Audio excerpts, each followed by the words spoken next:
Welcome to the Trent Advantage live stream series. Sorry. My name is Kathleen Kirk. I'm the enrollment advisor for the education program. And tonight we're talking about the teacher education stream. I'm joined by Claire Mooney, who is our faculty in the School of Education. She is also our coordinator for the teacher education stream. Right. Welcome, Claire. Thank you so much. So this series is called the Trent Advantage live stream series. What is the advantage of studying in the School of Education at Trent, specifically as part of the teacher education stream? Okay, the advantage is, well, one, it's Trent. That's a good start. But no, seriously, the advantage of teacher education stream is the background to education that is going to give you prior to considering an application to a B.Ed program, so that you, during your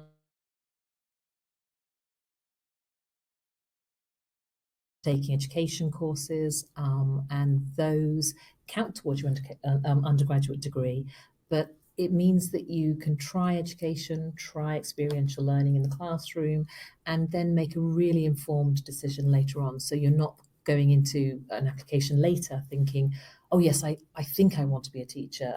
If you do this program, you will know whether you want to teach or not. So that's the big advantage, I think. Excellent. So can you give us an overview of how the education stream works? Is it a degree program or is it a minor? Right, so it's not a major or a minor in education. In education, we don't have any majors or minors. It is a stream program that sits alongside. So as part of your undergraduate credits, you take 20 undergraduate credits. 3.5 of those are in education studies. So there's 1 credit in the first year, 1 in the second year, a half a credit in the third year, deliberately planned for, we can talk about that later, and 1 credit in the fourth year. So it basically replaces some of the electives that you might choose to do. Excellent. The stream is described as one of the best pathways to a career in teaching at Trent.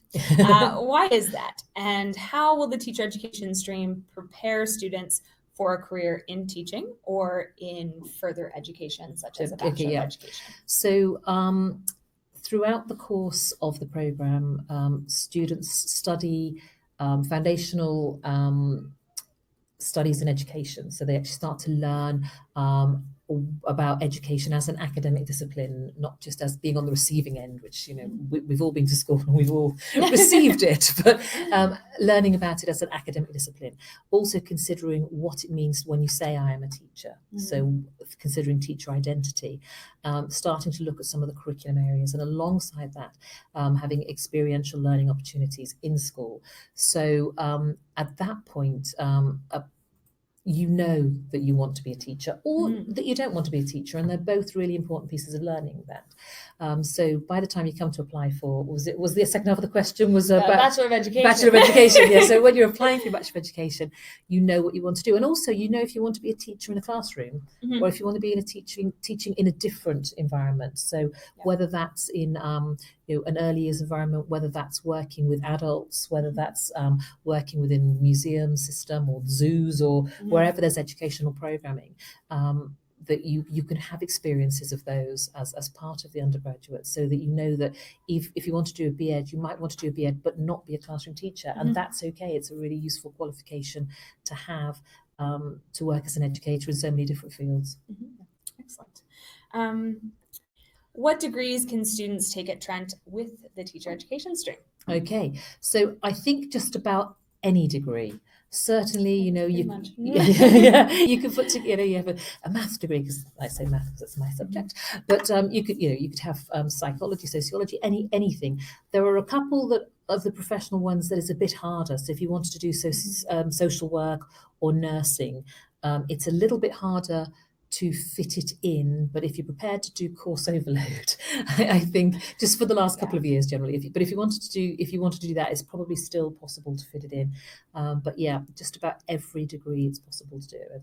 Yeah, definitely. And I mean, depending on what students' interests are, I mean, we certainly see at our Durham campus a lot of child and youth studies with the TES, so that those who are interested in teaching at the younger years, they're great program matches. But also, like you mentioned, if you want to go into teaching, math can be your major, but then you could also do a minor in chemistry or Physics whatever or you something want else, yeah. your second teaching subject to be. Yeah, so it works well for Later, but. for people in elementary, if they wanted to do something like sociology or psychology or something that's very broadly foundational and really useful for any teacher, but particularly for elementary, because they don't have to worry about the teachable subjects. Yeah.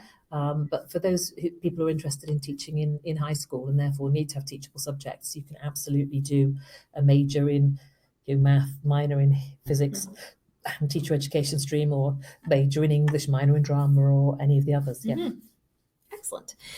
What are the requirements for admission into the teacher education stream?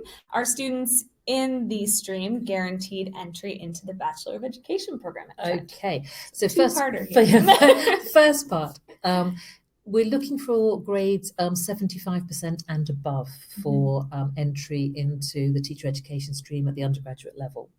And then progression from the teacher education stream into the B.Ed isn't guaranteed in all cases. If you maintain a grade average of 85% on the last 10 credits at the point when you're applying to your B.Ed with us, you will have a guaranteed admission. But we know that's a big ask. 85% is a big ask. So you're still in a position to apply for a B.Ed with us and just to go into the pool with other candidates. But the one thing I would say there, though, is because people in the teacher education stream have studied education, have written critically about education, have had experiences on placement, that when they come to write an application, they write strong applications. So although if you haven't got the 85 average, there isn't the guarantee of admission, you're in a position to write a very strong application.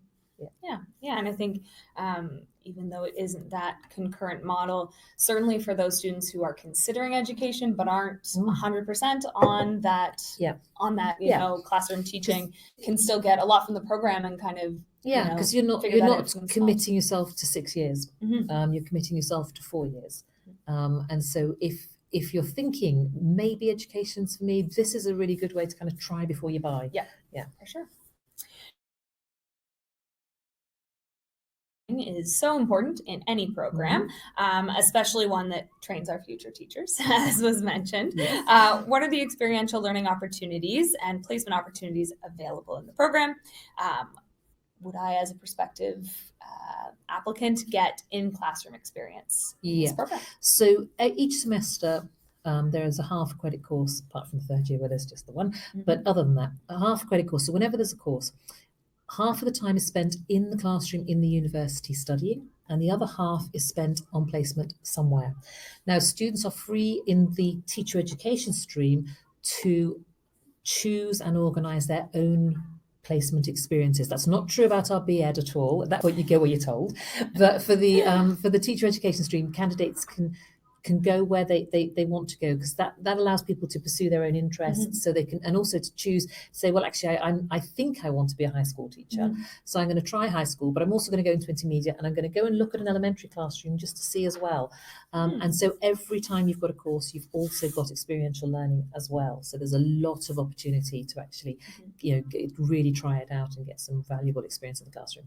Excellent. And so what about those students who maybe are new to Peterborough and they're not really sure where to start with that placement? There are all sorts of opportunities in Peterborough. There's schools, but that's kind of one little aspect of it, in the sense that there are preschool environments, senior homes, where we look at education very broadly from cradle to grave. What is it when a child is very, very young, what kind of learning is taking place? But then also, as we go through life, how do we maintain keeping skills sharp and exploring kind of creativity in our later years? So there are those opportunities. There's the New Canadian Centre, there are Boys and Girls Clubs, there's Girl Guide Canada, there's the Y that does after school programming. So there's so much in Peterborough.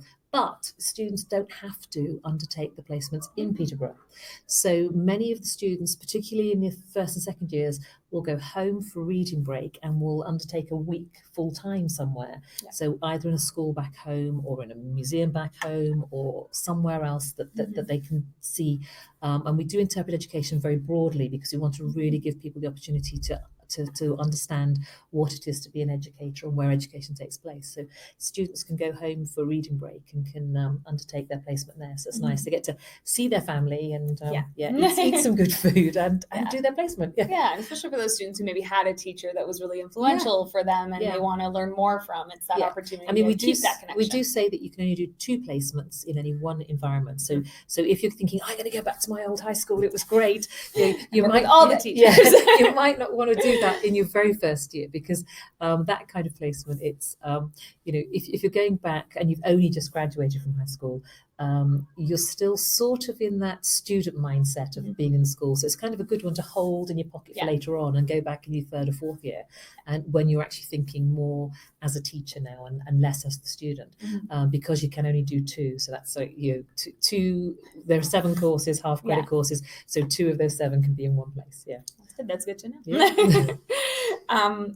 So we've talked a bit about how the courses are structured, what types of courses will I take in the STREAM program? And can you walk us through how it works each year of the program? So maybe what are those academic topics we talk about? In the very first year, it really is a broad introduction to education as the academic study with a big focus upon equity and social justice. So we take a broad brush approach to the issues including residential schooling and Indigenous education today, to racism and anti-racist education, to social inequity due to poverty. So we look at some of the inequities that we encounter as teachers in school. So that's the first year. Into the second year, we start looking at teacher identity in the first year, but into the second year, we really focus very much on teacher identity. So when you say, I am a teacher, what does that actually mean? What does it mean to you? And also, how is that perceived by others? So when you say I'm a teacher, what does that mean to somebody else who's actually listening to you? So we look at that within the context of society generally, but also in the context of media and popular culture. So how are teachers portrayed in movies and in TV shows and so forth? And what does that do in terms of giving people an impression when you say I'm a teacher? How does that inform their identity for you? So that's second year.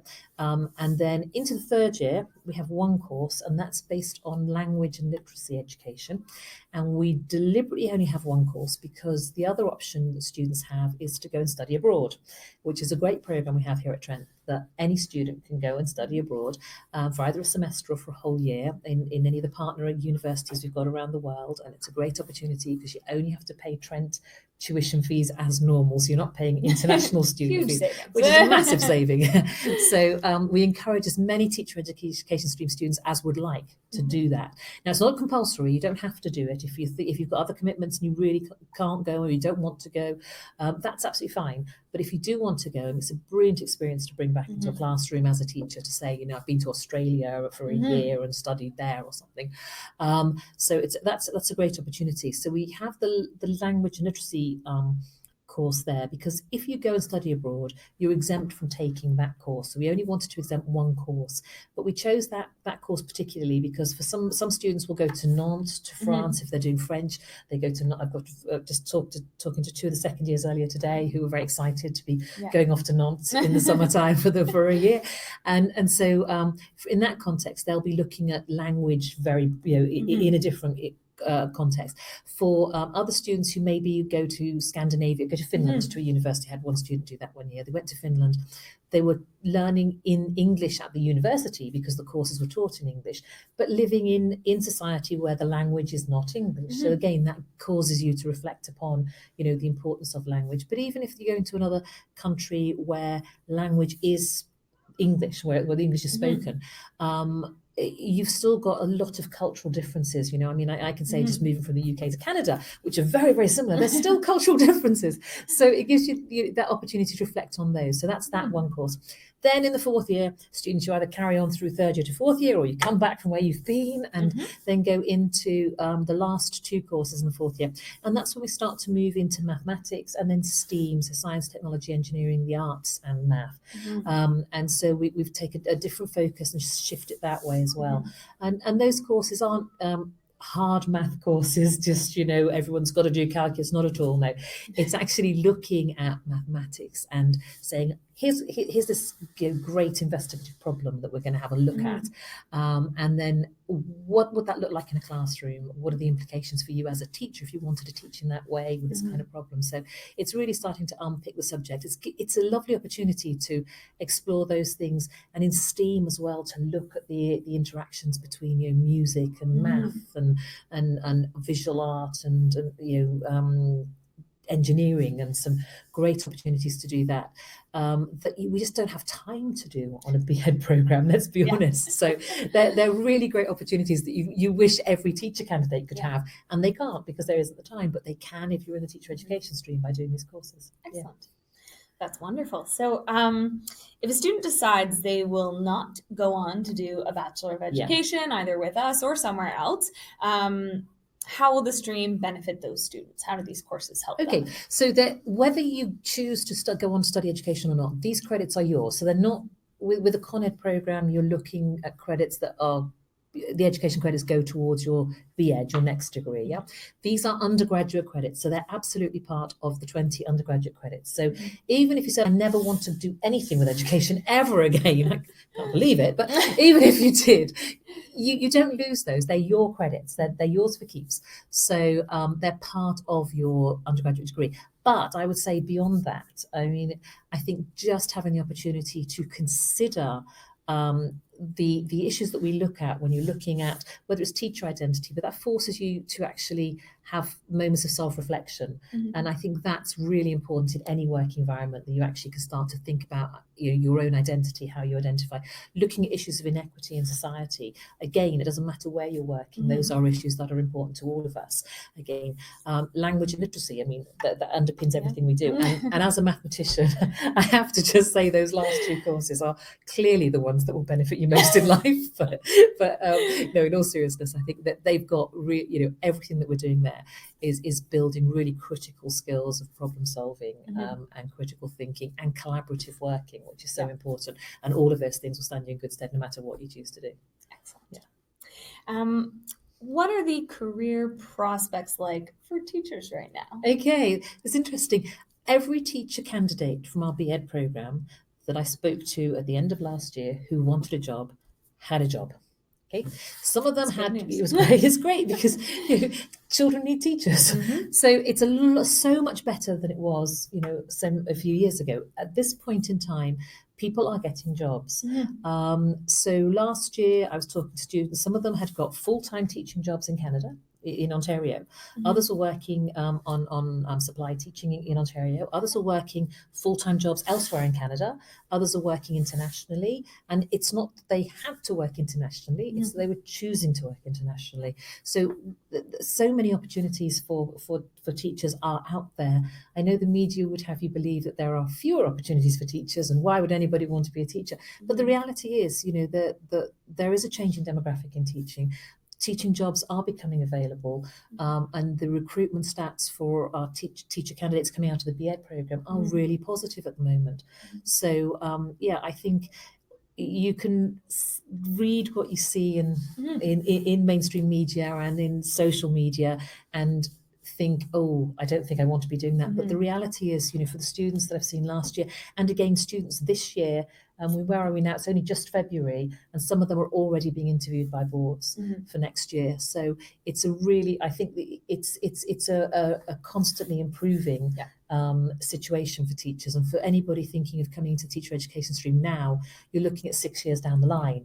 And so that's something to remember as well, that certainly I've been seeing a massive improvement in the employment situation for our teacher candidates, which is really encouraging, because I think the courses that we run are great. Whether it's an undergraduate course or whether it's our BEd course, I think we've got some great teachers coming out of the university and they're getting jobs. Yeah, that's fantastic. Is the teacher education stream available at both Trent, Durham and Peterborough? And what are the advantages of studying at either campus? Okay, so it's absolutely available at both campuses. But the one thing to remember about Trent is that when you're a Trent student, you are a Trent student. So you're not Peterborough student or a Trent Durham student. So you might start off as a Trent Durham student and say, I want to, maybe it's closer to home and you want to live at home, and that's fine. So you start off at Trent Durham and start doing your courses there. And as time goes on, as you move through your degree, you might say, well, actually, there's some courses I want to do on the other campus. So you can say, well, I'll timetable 1 day a week there. So you could be working on the Durham campus and the Peterborough campus. And then you might decide actually in your last year you want to just shift it all to Peterborough and just move away for 1 year. And that's absolutely doable. So you're not committed to one or the other. Both campuses have got great courses. There's faculty that will work on both campuses as well. These courses are available on both campuses.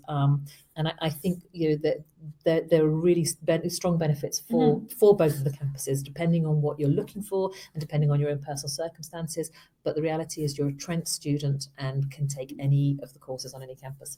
Yeah, definitely. Yeah, and the only thing I'd sort of add to that would be just that sometimes we talk to students as they're preparing and maybe they realize, like you said, that, I really want to get physics as my teachable.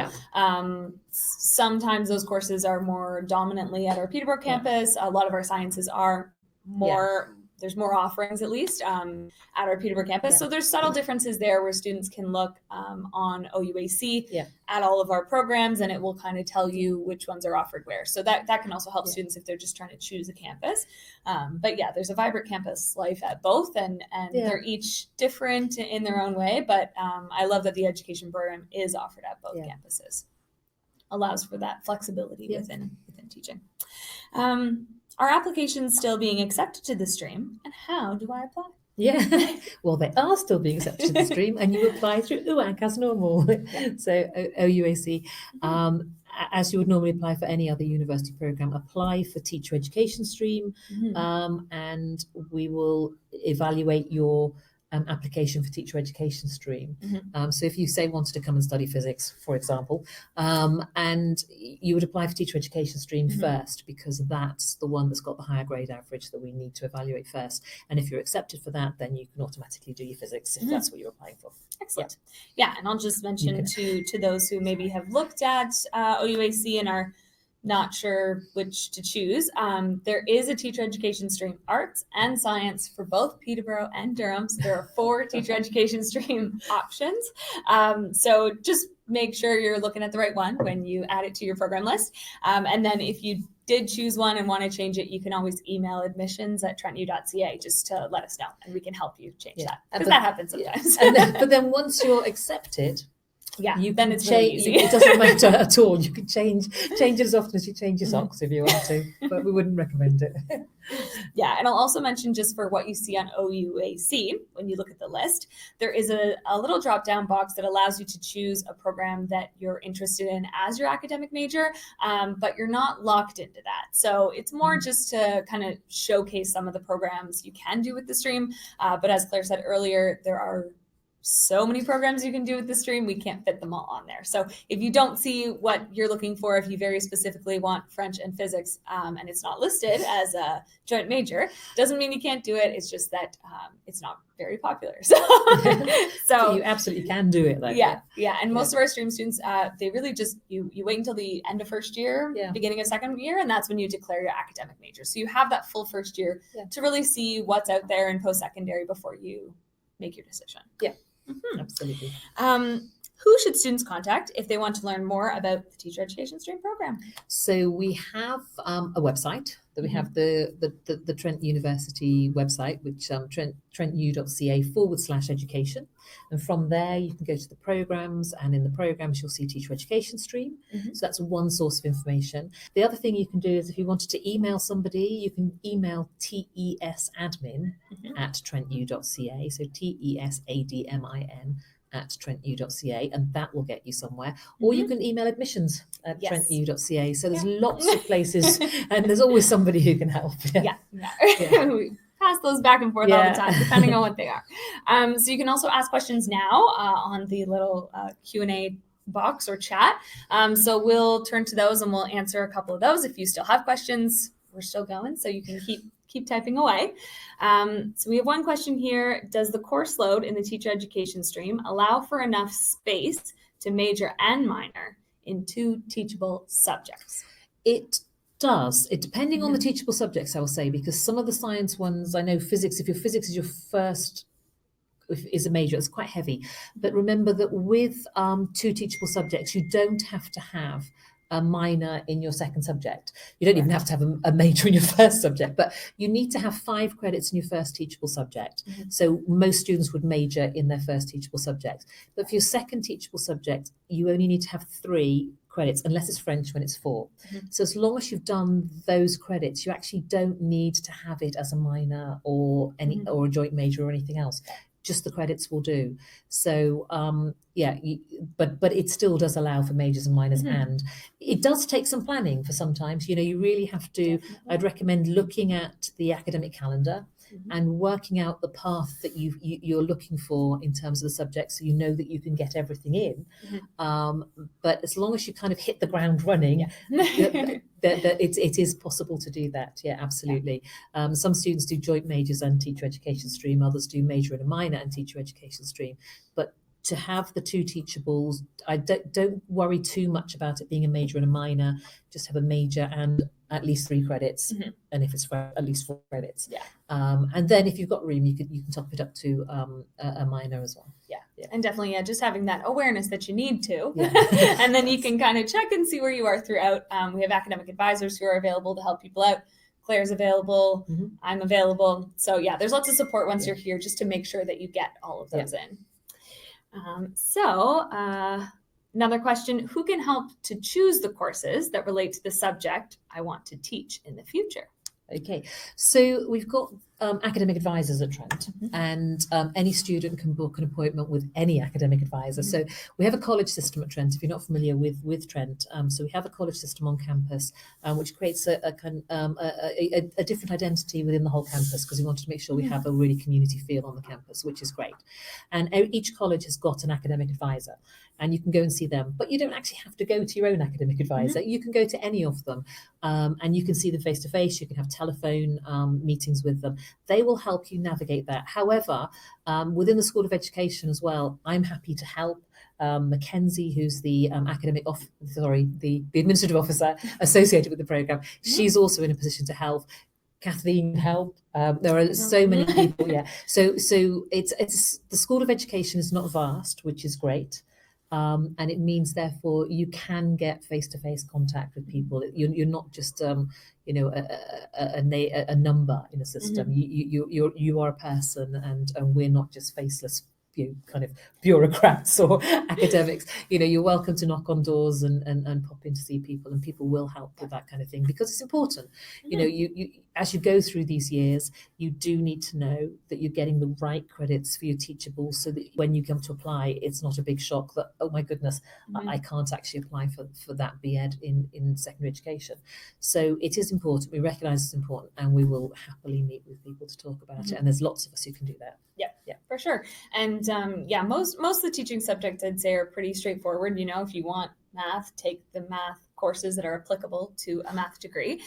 We have some that we offer at Trent that are not degree programs. So those 3 would be health and physical education, drama, and visual arts. So we offer them all in our BEd. You can definitely do enough courses to get those as your teachables at Trent, but they don't fall under a nice, easy title of visual arts. So on our website that Claire mentioned earlier, trenty.ca/education, teacher education stream, there are a few lists there. So if you are just looking ahead and want to know what kind of courses you can take for health and phys ed or drama or art, they are listed there, so you can read the descriptions and kind of see what that's about. And health and phys ed should be improving with kinesiology. Yes, definitely. Yeah, if you're thinking health and phys ed, kin is a good one to go with. And I feel like, we're probably going to be updating those soon, because cultural studies just came out with a whole bunch of new courses, I found. Gosh, again. So, which is great. So they're great courses. It is great. But we'll be updating those ongoing. But if you wanted to look ahead. So we have another question. You mentioned working at a zoo. Can you do your placement during the year at a zoo, which is actually very close to Trent, or other animal education centers? So your placements, they have to take place during the academic semesters. So the fall and winter semester, when the courses are running, they have to take place then. But I've had students go to the local zoo here in Peterborough for a placement. It's a great opportunity. And other animal rehabilitation places, because so many of the places have got they have education programming for students anyway. So the zoo wants kids to come to the zoo, class groups to come to the zoo, children to come to the zoo with families. So they're constantly thinking about how they can educate people with regard to all the work of the zoo and to the animals that they've got. And the same with other animal welfare environments. So yeah, absolutely.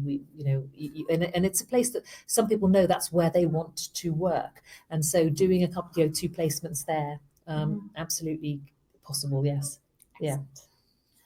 All right, and we have one more. When is the latest date that I will know if I got into the teacher education stream at Trent in Peterborough? Oh, I think I'm going to pass on back to you, Kathleen. That's okay. So offers are, we release them ongoing. So they're sort of on a rolling basis. If you haven't received an offer yet, we may be waiting for your second semester midterm grades. So if we're waiting on some grades, we are going to send more rounds then, and even after final grades. So we actually continue the process up into the summer. We totally understand wanting to know your options early, which is why we do look at those midterms. And you can always reach out to admissions@trentu.ca if you're just worried that we might be missing something. But yeah, we are sort of continually doing those. We do them every couple of weeks. We send new rounds of offers. So ongoing, and if you have that 75% or higher, you should be hearing soon. Ooh, another one. If someone has been accepted to Trent Peterborough, can it be switched to the Durham campus? Yes. So at this stage in the application, there's really only one way to do it, which is to change your application on OUAC, but you don't need to do that. So as Claire mentioned, if you want to just accept the offer, once you're a Trent student, you can register for courses at either campus, and you can do just a change campus. It's it's an online form. So it's actually really easy to just change your location so that you're affiliated with the Durham campus right from sort of orientation week. So the easiest thing is don't change your application, accept the offer, and then just start taking all your courses in Durham. It's dead easy. Yeah, for sure. Yeah. All right. So no more questions, it looks like. Thanks everybody for tuning in. And if you do have any questions in the future, as Claire said, you can do TESADMN MIN admin TES admin at trentu.ca or admissions@trentu.ca, and we're happy to answer your questions.